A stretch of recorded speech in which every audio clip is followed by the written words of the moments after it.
The year was 1945, a year of monumental change marking the end of a global conflict that had reshaped the world. World War II had ended, bringing with it a sense of relief and jubilation across the globe. People celebrated the hard-fought victory, eager to rebuild their lives and nations. But beneath the surface of celebration, new tensions were brewing, simmering just below the threshold of global awareness. The seeds of a new conflict, one defined not by open warfare but by ideological struggle, were being sown. The United States and the Soviet Union, once allies in the fight against fascism, found themselves drifting apart. The wartime camaraderie, forged in the face of a common enemy, began to dissolve. They were now rivals, locked in a silent but intense power struggle, with clashing ideologies at the heart of their growing animosity: democracy versus communism. Two fundamentally different visions for the future of the world, each vying for dominance. In the midst of this global power shift, Korea, newly freed from decades of oppressive Japanese rule, stood at a crossroads. The Korean people yearned for self-determination and a chance to build their own nation. But instead, Korea became the first and arguably most tragic battleground of the Cold War, a pawn caught between the competing ambitions of the superpowers. Instead of independence, the very thing they had fought so hard to achieve, Korea's fate was decided not by its own people, but in the distant capitals of Washington and Moscow, where the lines of the New World Order were being drawn. Two American officers with limited knowledge of Korea's history, culture, or complex political landscape hastily drew a line on a map at the 38th parallel, a seemingly arbitrary decision that would have profound and lasting consequences.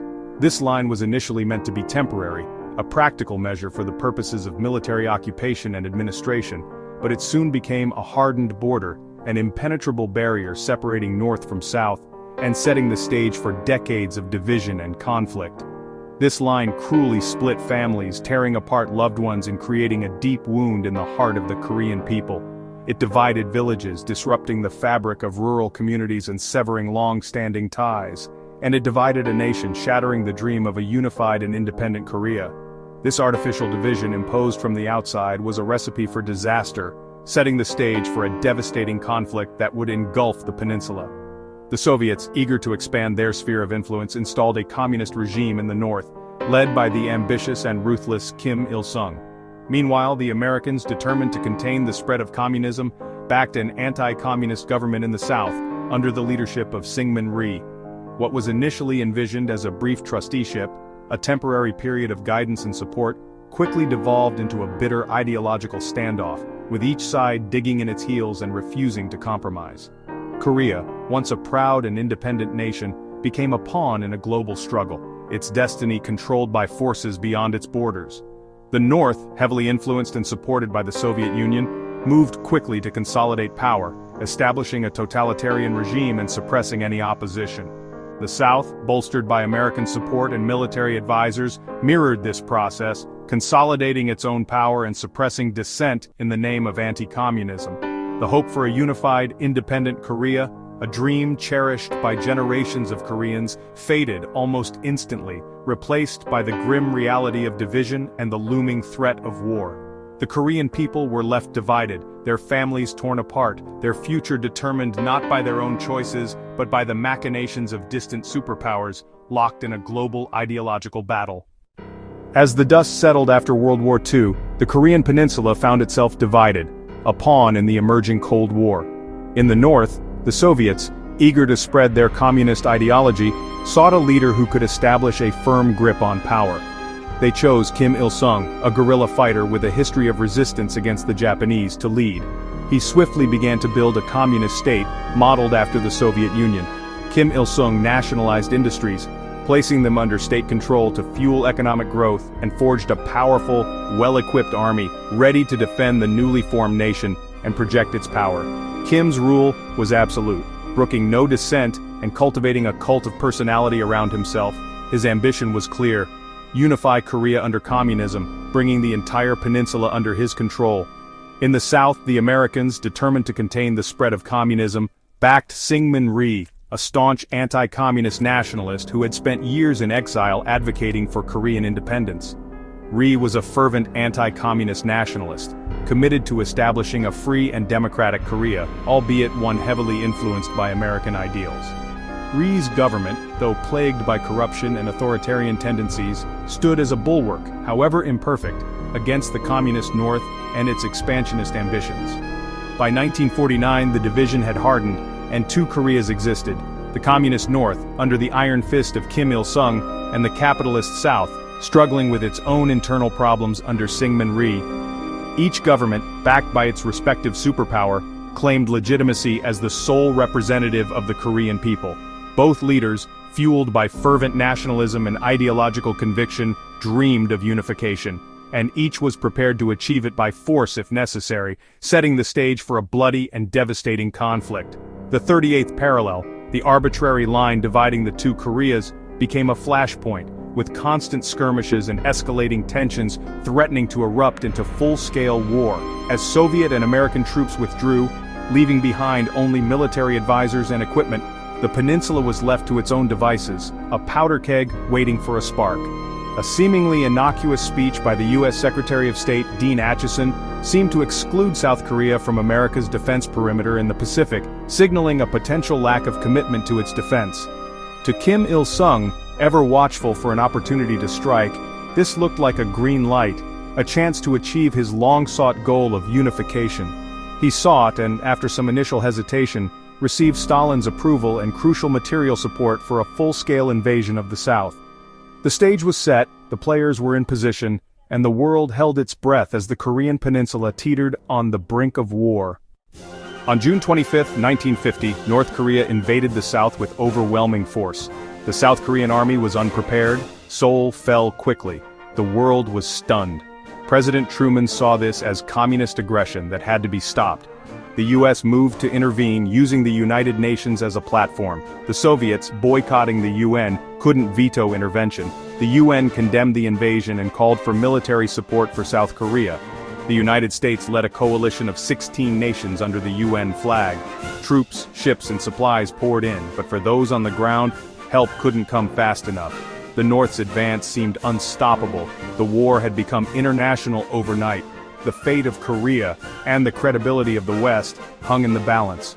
The world was at war again, this time under the shadow of the Cold War.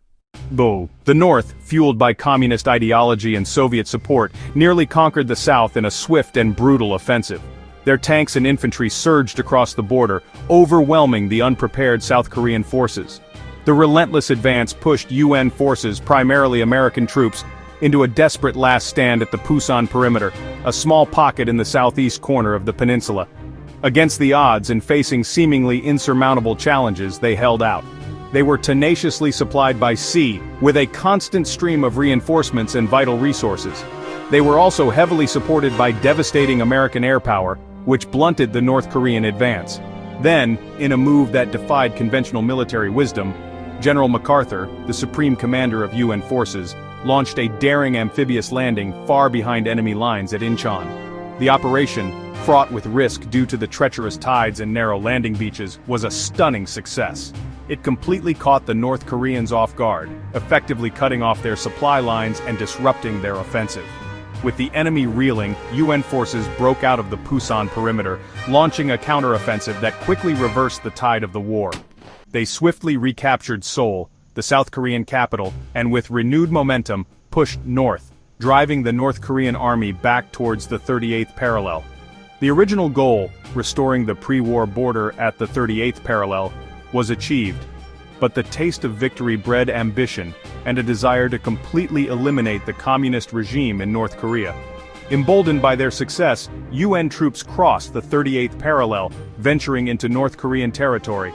Their new objective was clear: to unify Korea under a single democratic government, by force if necessary. Despite increasingly strident warnings from China, who saw the UN advance as a direct threat to their own security, the relentless advance continued, pushing ever closer to the Yalu River, the border between North Korea and China.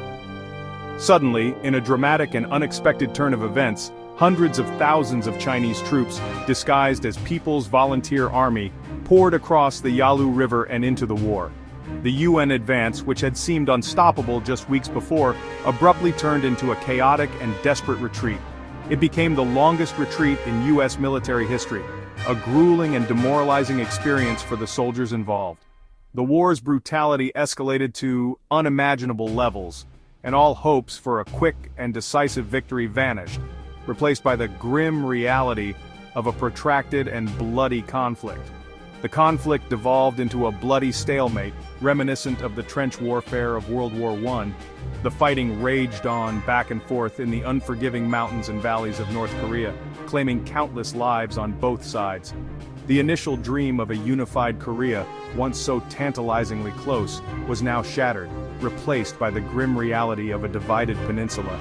The war's scope and savagery had reached new and terrifying heights, leaving a trail of destruction and devastation across the Korean landscape.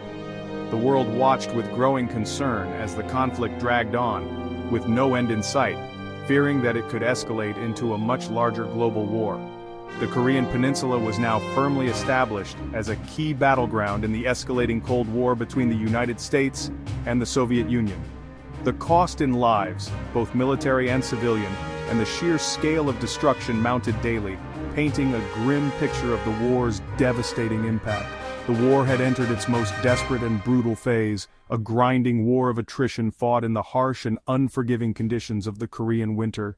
The war's true victims were the Korean people. Civilians suffered as towns changed hands, bringing suspicion and violence. Both sides committed massacres. No one was safe.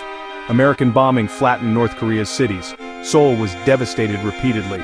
Millions became refugees, fleeing with nothing.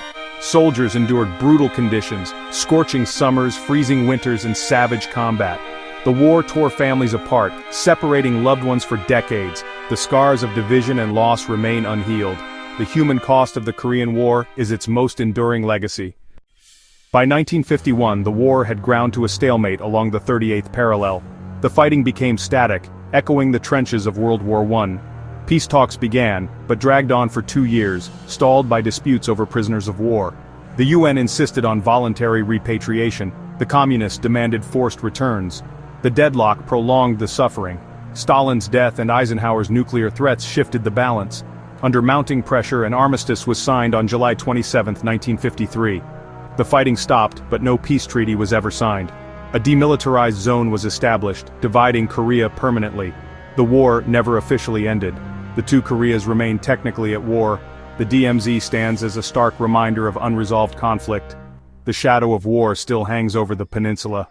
The Korean War is often called the Forgotten War in the West, yet its impact was profound. It deepened the Cold War divide and reshaped global alliances. The US established a permanent military presence in Asia, setting the stage for future interventions.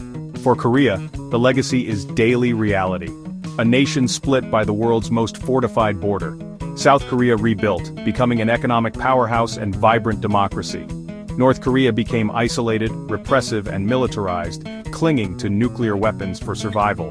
The DMZ remains a flashpoint, the war's wounds unhealed.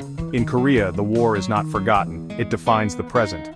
The conflict's final chapter is still unwritten. The shadow of the Korean War stretches across the world to this day.